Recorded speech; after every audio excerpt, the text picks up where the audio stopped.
Hello friends, this is Kumar and I welcome all of you to my YouTube channel. Friends, today I am here to discuss with you The Man He Killed by Thomas Hardy. Thomas Hardy एक बहुत ही known नाम है, novelist थे ये, poet भी थे और बहुत ही मशहूर राइटर थे इंग्लैंड के।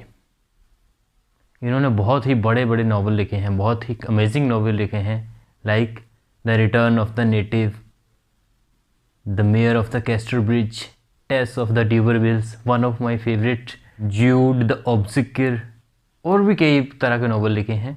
और पोइट्री भी बहुत ही कमाल की पोइट्री भी लिखते थे ये, लेकिन इन्हें ज़्यादा शॉर्ट पोइम्स के लिए जाना जाता है।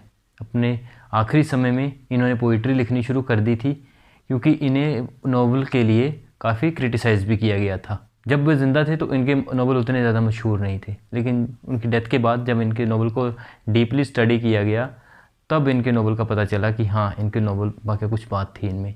और अपने आखिरी समय में, ज़िंदगी के आखिरी समय में इन्होंने पोइम्स लिखनी शुरू कर दी थी, और ये अपनी पोइम्स जो शॉर्ट पोइम्स हैं उनके लिए बहुत ही ज़्यादा जाने जाते हैं। और आज हम उनकी एक शॉर्ट पोइम ही पढ़ने जा रहे हैं जिसका नाम है the man he killed. In this poem, Thomas Hardy brings out the senselessness and insanity of war. Individual soldiers who kill one another on the battlefield have no actual enmity for those whom they attack and kill. If they happen to meet as strangers from different lands in peacetime, they would treat each other as fellow human beings, share their experiences, and maybe even offer each other some help in case of difficulty. तो ये जो poem है Thomas Hardy की, ये बाहर निकालती है, किस चीज़ को शो करती है, किस चीज़ को पोर्ट्रे करती है, सेंसलेसनेस एंड इनसैनिटी ऑफ वॉर। बेतुकी बात, वॉर जिसका कोई बेस ही नहीं है, किस बेस पे होती है ना, और पागलपन, जंग का जो पागलपन है उस चीज़ को शो करती है।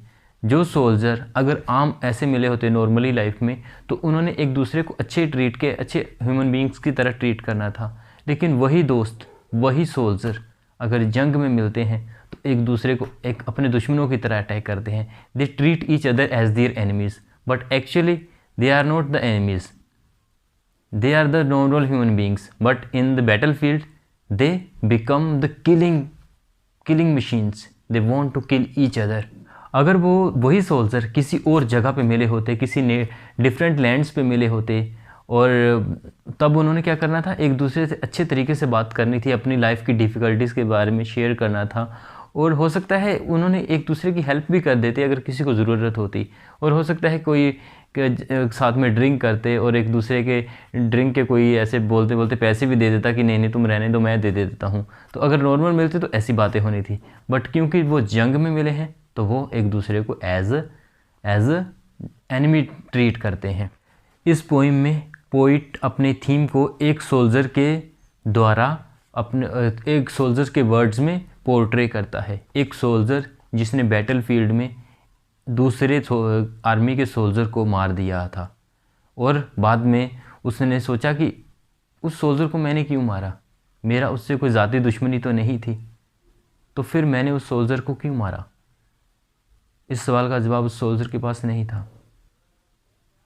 हालांकि जब उसने उसे मारा तो वो उसे एज ए अपना एनिमी ही ट्रीट करता रहा था, लेकिन एक्चुअल में वो एनिमी तो है नहीं उसका, वो अपनी आर्मी में अपना काम कर रहा है, वो दूसरा अपनी आर्मी में अपना काम कर रहा है, तो दैट इज़ देयर वर्क। बाद में वो सोचता है कि हो सकता है कि उस सोल्जर ने भी अनएम्प्लॉयमेंट के कारण, हो सकता है उसका भी सामान सारा बिक गया हो सकता है उसकी कोई और मजबूरी हो जिस वजह से उसे आर्मी ज्वाइन करनी पड़ी हो सकता है वो ज्वाइन ना करना चाहता हो, जैसे कि वो सोल्जर जो इस पॉइंट में स्पीकर है, जैसे वो आर्मी को ज्वाइन नहीं करना चाहता था, पैसे के कारण उसे आर्मी ज्वाइन करनी पड़ी थी। तो हो सकता है जो दूसरा सोल्जर था, जिस सोल्जर को उसने मारा था, हो सकता है वो सोल्जर भी उसी कारण आर्मी ज्वाइन करी हो उसने, लेकिन अब तो उसने मार दिया है उसे अपना दुश्मन सोचकर।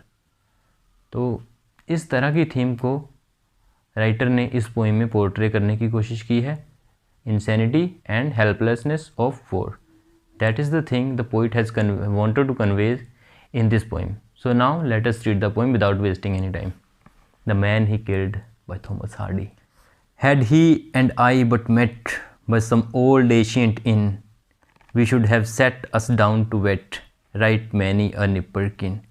तो स्पीकर इस पोएम में बोल रहा है कि अगर मैं और वो सोल्जर जिसे मैंने मार दिया था, अगर हम कहीं और जगह पे मिले होते, जंग के मैदान को छोड़कर, बैटल फील्ड को छोड़कर, अगर हम किसी सराय में या किसी होटल में मिले होते, तो हो सकता है हमने अपनी लाइफ की डिफ़िकल्टीज़ के बारे में बात करी होती और हमने कितने ही नेपरकिन्स को गीला कर दिया होता, कितने ही हैंडकरशीप्स को गीला कर दिया होता।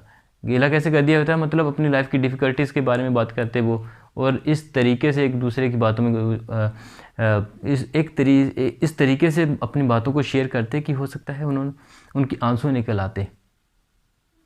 तो मतलब उनका इमोशनल कांटेक्ट इस तरीके से हो जाता कि वो सारी बातें बता देते अपनी लाइफ की डिफ़िकल्टीज़ की, और उनके उसके आंसू निकल आते, और वो आंसू पोंछने के लिए रुमाल निकालते, और फिर रुमाल तो गीला होना ही था, आंसू निकलने थे। तो नेक्स्ट पैरा पढ़ते हैं।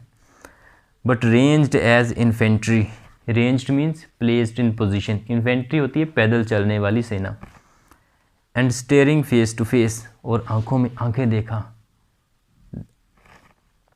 क्योंकि मैं भी पैदल चलने वाली सेना में था, अपनी जगह पे खड़ा था और मैं भी उसे घूर रहा था। हम दोनों एक दूसरे की आंखों में देख रहे थे, घूर रहे थे। I shot at him as he at me, मैंने भी उस पर शॉट मारा, मैंने भी उसको शूट किया जैसे कि उसने मुझे किया। And killed him in his place, but मैंने उसे मार दिया, मैंने उसे मार गिराया। नेक्स्ट पैरा पढ़ते हैं। I shot him dead because he was my foe, मैंने उसे मार दिया क्योंकि वो मेरा दुश्मन था। Just so my foe of course he was, ऐसा ही तो था, हाँ वो मेरा दुश्मन ही था। तो इन दो लाइनों में कहीं ना कहीं स्पीकर को हेजिटेशन हो रही है बोलते हुए कि वो मेरा दुश्मन था, क्योंकि वो श्योर नहीं है कि जिसको उसने मारा था एक्चुअल में वो उसका दुश्मन था कि नहीं। दैट्स क्लियर इनफ ऑल्दो, हाँ ये क्लियर ही तो है, वो मेरा दुश्मन ही था, क्योंकि वो दूसरी आर्मी में था, मैं दूसरी आर्मी में था, तो हम एक तरह से हम दुश्मन ही थे एक दूसरे के। थर्ड स्टांजा पढ़ते हैं। He thought he would enlist perhaps of hand like just as I, हो सकता है उसने भी आर्मी इसी तरीके से ज्वाइन करी हो जैसे मैंने ज्वाइन करी है।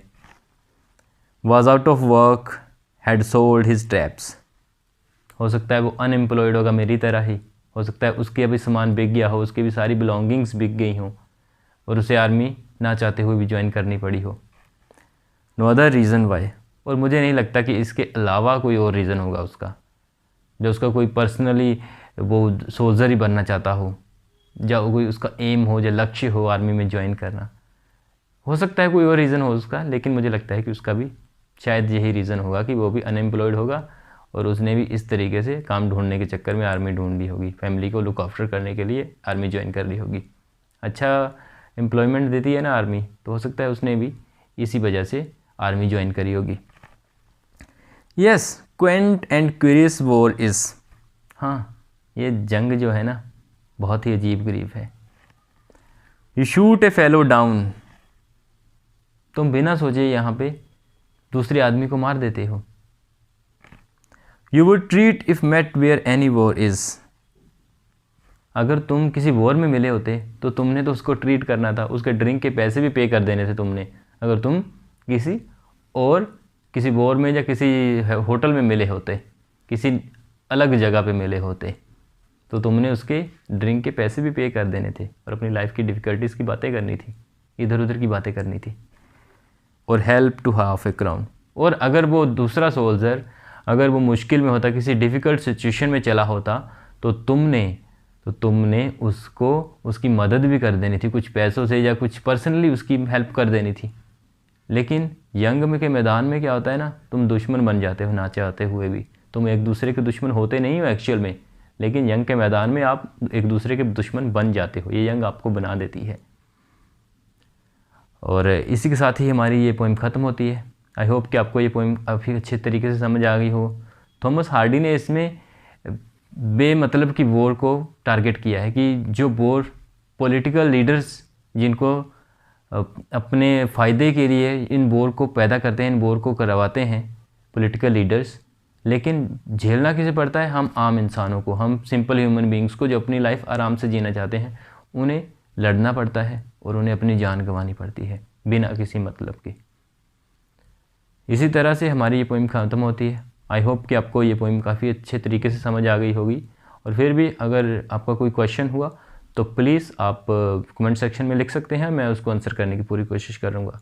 वीडियो अगर पसंद आई है तो फिर लाइक कर दीजिए, शेयर कर दीजिए और कमेंट कर दीजिए, और प्लीज़ चैनल को सब्सक्राइब कर दीजिए इसी तरह की और वीडियो पाने के लिए। This much all in this lecture. Thank you very much for joining us. Have a nice day.